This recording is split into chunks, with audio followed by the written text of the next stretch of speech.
আমার নাম সুপ্রিয়া মাহাতো। আমি রঘুনাথপুর 2 নম্বর ব্লকের সান্তালি বস্তি গ্রামের একজন বাসিন্দা।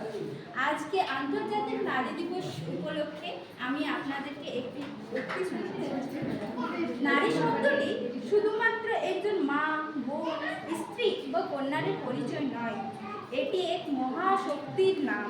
সে শক্তি যে সমস্ত বাধাকে অতিক্রম করে এগিয়ে চলে, সমাজের পরিবর্তনের জন্য লড়াই করে। আন্তর্জাতিক নারী দিবসে এই শক্তিকে সম্মান জানাই। নারী দিবসে রানীর মতো চিন্তা করুন। রানী কখনো তার জীবনে পরাজিত হয় না। রানী কখনো পরাজিত হলে তা থেকে শিক্ষা নিয়েই এগিয়ে যায়। শুভ আন্তর্জাতিক নারী দিবস।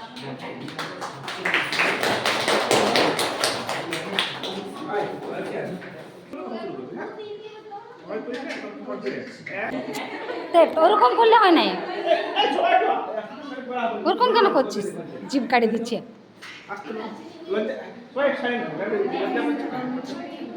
আমার নাম পায়েল মাহাতো। আমি রঘুনাথপুর ব্লকের সন্তানটি গ্রামের বাসিন্দা।